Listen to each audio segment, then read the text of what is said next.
Mr. Butler. Please don't tell me she's alive and she's not. And when I saw her, she was. She was talking? She wasn't talking. Is she breathing? It looked like she was breathing, yeah. Ooh, good. This is Christopher Jones. Less than an hour ago, he found his wife Olivia on her bedroom floor, face down, shot in the head. Please, hurry. Touch the walk straight to gun. Tell me what's going on. I'm at home, my wife been shot in the head. Please, somebody shot in the head. He claimed she did it to herself. But when detectives started pulling at the seams of his story, it unraveled fast. Really bad or It's all bloody in here. 911, what's your emergency, please? Jimmy has been murdered.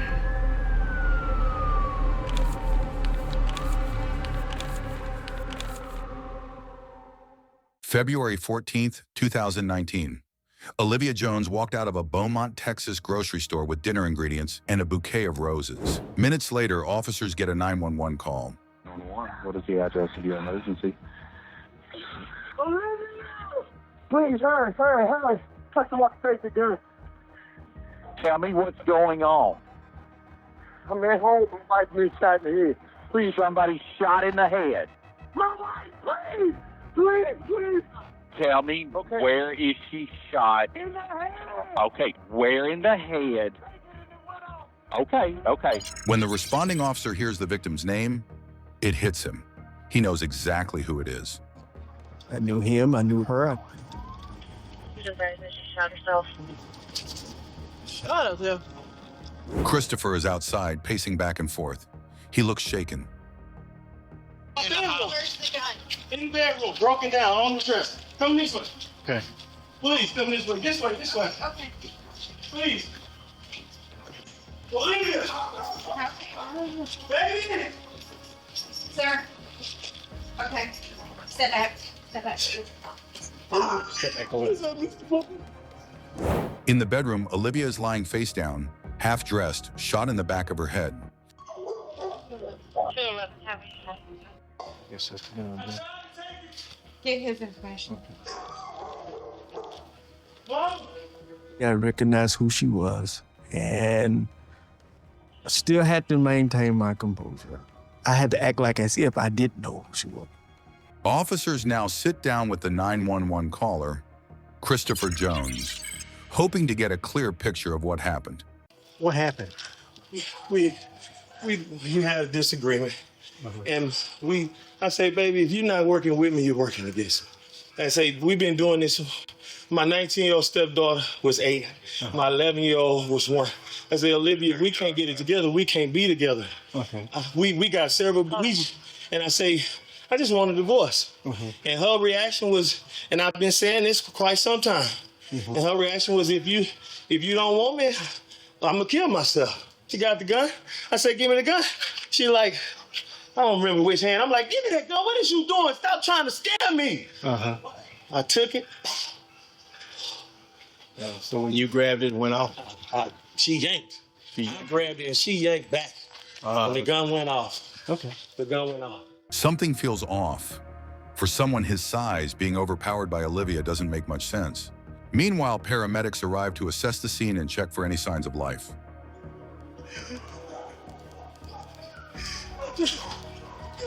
Mr. Butler, I got help. No, you don't need to go in there, okay? Is she alive?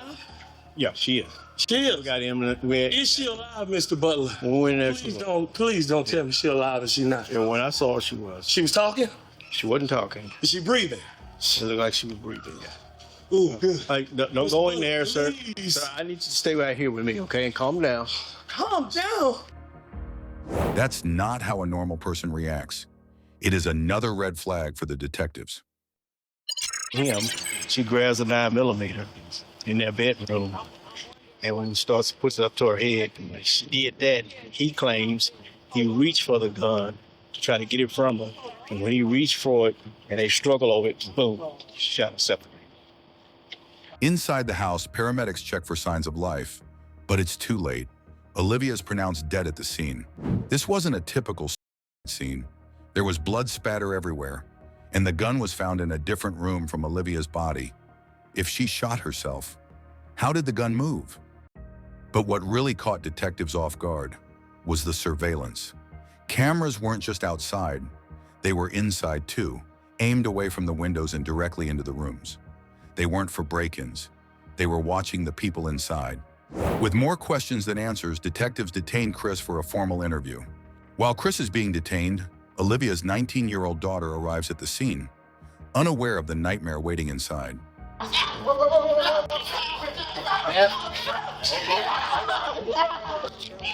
my daughter. Go with this officer right here. Let's go. Before the interrogation begins, officers take a blood sample from Christopher. He still has blood on his hands. From the start, detectives wanted the footage from the cameras inside the house, but it turns out Christopher was already one step ahead. We're still trying to pull up these videos here, okay? You want to access just that camera. You touch that. And that's just that camera. Okay. You follow what I'm saying? So far, let's go back to devices. Yes, sir. And Everything is labeled. carport, backyard, front door, back door, laundry room, inside garage, living room, kitchen. At 8:41 a.m., Olivia is seen in the kitchen, calm, going through her routine. She doesn't look suicidal. 3 minutes later, at 8:44, the next video shows a frantic Christopher running down the hall, calling 911. But the footage in between is gone. The 3 minutes when Olivia died. And detectives know that's no coincidence. Why would there be no recordings on it? I don't know. It should be. But like I said, the internet, you can go through days and it pretty much does it. We shouldn't have bought that. You just keep, you can pick whatever day you want and it's never going to be consistent. That's why I say it was a waste of money. You know, I'm wanting desperately to find some video on here that corroborates what you're telling us, but almost all the videos start right after this event happened. He didn't have answers, just excuses. From being lazy, to internet issues, to claiming the system was faulty. Christopher had a reason for everything, except the truth. Hey, have you been honest with me today? Yes, ma'am. I was confused. Look me in the eye. I was confused about a lot of things. Look me in the eyes. If you've been honest with me today, tell me how many videos you deleted. If I deleted those videos, I look guilty. Not if you say right now, or what you just say a little while ago, I freaked out, I panicked, I did some stuff I shouldn't have done. Is that one of them? Yes. How many did you delete? I don't know, honestly. Okay. With those crucial 3 minutes missing, detectives can't verify Christopher's story, so they ask him to reenact exactly what happened. Now go ahead and do my initial. She pulls it. Give me the. Okay. And I go. I'm sorry. You're good. No, you're good. I don't I'm see sorry. chair. I'm sorry. You're fine. I like the chair, man. I'm reliving it. How you are? I'm reliving it. The more he reenacts, the less it makes sense. His story is shifting in real time. She should be shot in the back of her right head.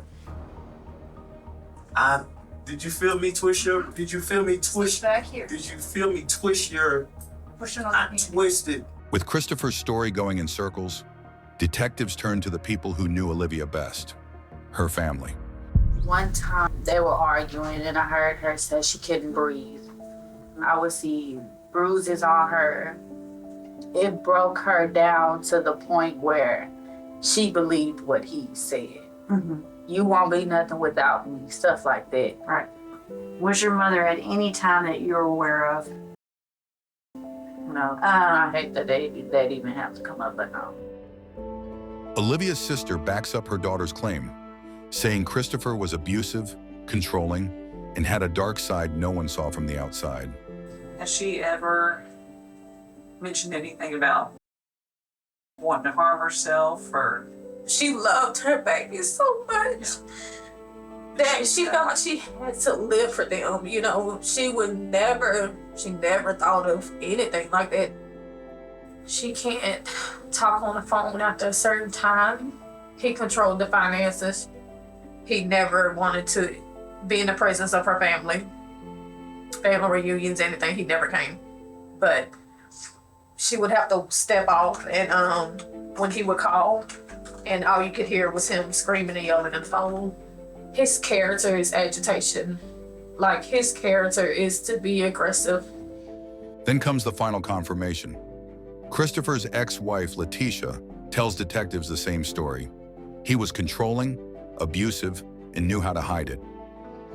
I met Chris Jones in 1999.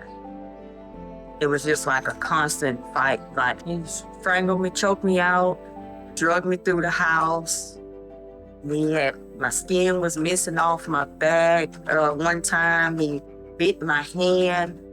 I had bite marks in my hand. This was what it was. If the house not clean, he's told me that he would kill me if I was to ever leave him. Told me how he would do it. The reason I never said anything or went for help was because I was extremely in fear of my life. Because I knew and I felt in my heart that he would kill me.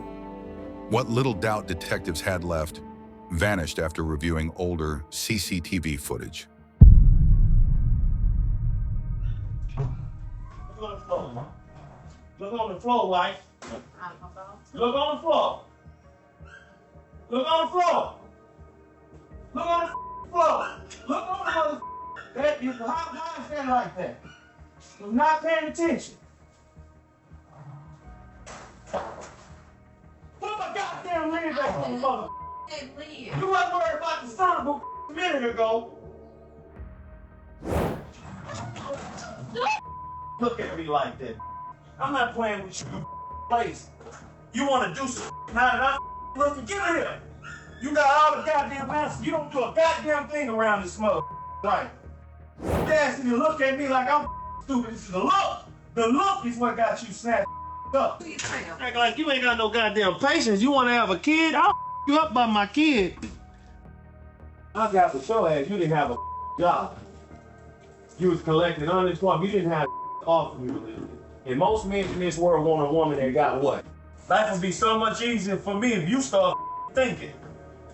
You do dumb because you don't think. Christopher doesn't dispute his behavior. Instead, he makes excuses to justify it. Things wouldn't be done. But I am very particular. If you heard that, that's true. I am very particular. You strive for the best for people. I work really hard, and I don't make excuses for myself, and I don't accept excuses for anybody else. The final nail in the coffin came from the gunshot residue test. If you fire a gun, you'll have gunshot residue on your hands. Olivia had none. Christopher did. And that completely destroys his claim that the gun was ever in her hands, and it was a suicide. In 2022, a Jefferson County jury found Christopher Ray Jones guilty of murder. He was sentenced to 30 years in prison. He gave up his right to appeal.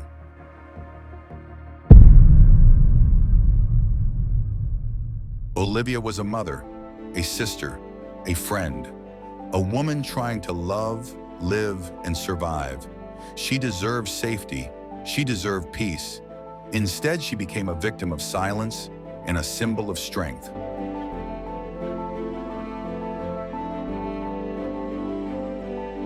Like, comment, and subscribe for more true crime stories that delve deep into the heart of the human experience.